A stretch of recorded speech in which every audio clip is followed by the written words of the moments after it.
E o Ministério da Defesa divulgou nesta segunda-feira uma nota negando a substituição do general Heber Garcia Portela como representante das Forças Armadas na Comissão de Transparência das Eleições do Tribunal Superior Eleitoral. O texto diz que não houve autonomeação do titular da pasta, Paulo Sérgio Nogueira de Oliveira, para a referida função e chama de ilações que não condizem com a realidade os rumores sobre a troca. O Ministério da Defesa também afirma que a participação das Forças Armadas na comissão ocorre a convite do próprio TSE e visa a contribuir com o aperfeiçoamento da segurança e do processo eleitoral. Zé. Olha, esse processo de criar uma comissão e tentar abrir exatamente a estrutura do Tribunal Superior Eleitoral para uma avaliação de todos, né? Isso aí é resultado já desta campanha sobre a qualidade do voto, sobre a credibilidade do voto. Eu insisto que a urna eletrônica poderia sim ser usada, como já foi, elegeu vários deputados, senadores que estão aí hoje, inclusive o presidente Jair Bolsonaro, o filho dele, o deputado mais votado do país, com quase 2 milhões de votos. Então, pode sim ser a votação segura. O que estamos discutindo, mais uma vez, é a credibilidade do voto. Esses disse-me-disse, essa história de que o ministro da Defesa, general Paulo Sérgio, iria para essa comissão, essas conversas, eu não aceito ele, não tem nada disso. Quem nomeia o representante é o Ministério da Defesa, que segue as orientações do presidente Jair Bolsonaro. O presidente é o comandante em chefe das Forças Armadas. Então, é ele. E quem, em última análise, é quem indica e quem nomeia quem vai representar as Forças Armadas nesta comissão. Esta que é a realidade. Essa comissão sempre existiu. Ela foi ampliada e, com certeza, tem vários outros participantes. Polícia Federal, a OAB, né? E outras instituições participam, todas sérias. O ruído, o grande ruído, é sobre esse prurido com militares que apresentaram questões que incomodam, não sei porquê, o Tribunal Superior Eleitoral. Já existe até uma história de que vai acabar com a comissão, não pode mais acabar. Essas instituições, quando são abertas, quando apresentam para o público, elas não acabam mais, sob pena de parecer censura.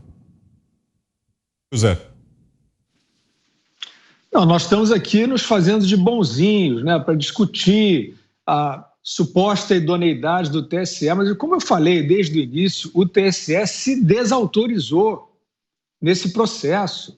O TSE como instituição, seja presidido pelo ministro Barroso, seja presidido pelo ministro Fachin, ele tem condutas incompatíveis com o árbitro eleitoral. O TSE fez alegações em páginas oficiais e que o projeto de voto auditável era a volta à cédula de papel. Isso é falso, isso é mentira. Alguém ouviu o TSE vir a público, bater no peito e dizer que se enganou? Ninguém viu. É uma instituição ostensivamente tomando partido. Não é porque eu quero, não, é porque a gente está vendo. Aí cria-se essa comissão de transparência. E aí demora, a gente está querendo aqui se fazer de bonzinho, discutindo como se isso tivesse sido feito a tempo e a hora combinadas. O TSE está cozinhando essas questões trazidas pelo Ministério da Defesa há muito tempo. Nós já vimos o próprio ministro da Defesa, nós já vimos principalmente o presidente da República perguntar pelas respostas do TSE que nunca vinham, de repente vem isso. Isso aí é grosseiro, isso aí é a instituição dizendo que a comissão é decorativa. Quem é que tem alguma dúvida disso? Está dizendo, não, eles não sabem como é que funciona, porque estão dizendo que tem uma sala escura. Ora, isso é conversa para criança. A gente sabe muito bem o que o Ministério da Defesa está trazendo. Volto a dizer, subsidiados por técnicos de ponta do INE e do ITA, instituições internacionalmente reconhecidas. Isso não é brincadeira. Então, qual é a tentativa de salvaguardar a segurança, a lisura? É você ter, no ambiente de aferição da totalização, você ter mais monitoramento, que foi o que foi proposto. É você ter né, uma outra sala, um outro ambiente, em que os mesmos dados, ninguém vai dar golpe. E, no entanto, o ministro Fachin se faz de tonto e diz que isso foge do aspecto técnico, que eles não sabem do que estão falando e que já está tudo decidido. Então, é claro, Vitor, toda eleição tem fraude. Absolutamente toda eleição tem fraude. Quem disser que não é isso ou é ingênuo ou está mentindo. Algum nível de fraude tem, seja em interferência de software, seja nos flashcards, que são aqueles que transpõem para as urnas a programação, seja em totalização, tem muitas dúvidas levantadas. Pode haver de dentro do tribunal, de dentro da justiça, de dentro, enfim, da operação da eleição, não só no Brasil, né? Existem desvios. Se eles forem residuais, não vão alterar, não vão interferir no resultado da eleição. Se eles forem de grande monta, eles podem interferir no resultado da eleição, como até hoje está para se explicar na eleição norte-americana, porque ali é um oceano de indícios de fraude que não foram esclarecidos. Então, o ponto de quem tem boa fé é o seguinte: o sistema tem vulnerabilidade e esta comissão deveria atuar para reduzir a vulnerabilidade. E o Tribunal Superior Eleitoral está declarando agora, oficialmente, que não vai deixar essa comissão trabalhar. Ana. Vitor, existe aí um movimento orquestrado, né, de demonização e tentativa de desmoralizar as Forças Armadas. Existe esse movimento, as últimas notícias, as últimas manchetes e falácias empurradas, é caso do Viagra, é caso disso no Exército, daquilo, exatamente porque o Ministério da Defesa, as Forças Armadas resolveram, como principal instituição, a primeira instituição que a nação mais confia, numa recente pesquisa, né, foi a primeira, lá, número 1, qual instituição que você mais confia no Brasil? E as Forças Armadas, disparada, né, foi a instituição com maior confiança do povo brasileiro. Então, existe isso, essa pavimentação para tentar desmoralizar as Forças Armadas, o que não vai funcionar, porque as Forças Armadas, o Ministério da Defesa, eles estão exatamente em conexão orgânica com a população brasileira em relação à preocupação e à lisura do nosso sistema eleitoral, não é nem sobre as urnas apenas, mas do nosso sistema eleitoral. E aí, Vitor, eu faço questão mais uma vez, porque eu vou ler 20 vezes, se necessário, por programa, o que disse o relatório da Polícia Federal em 2016, a convite do TSE. A Polícia Federal foi convidada pelo TSE a fazer uma inspeção nas urnas, no sistema, para ver se havia alguma brecha, né, para hackers, como nós vimos depois que um hacker ficou alguns meses, né, no sistema eleitoral. E o relatório da Polícia Federal de 2016, a convite do TSE, declarou o seguinte: não é possível auditar de forma satisfatória o processo entre a votação do eleitor e a contabilização de voto no boletim de urna. Nós estamos falando de 2016.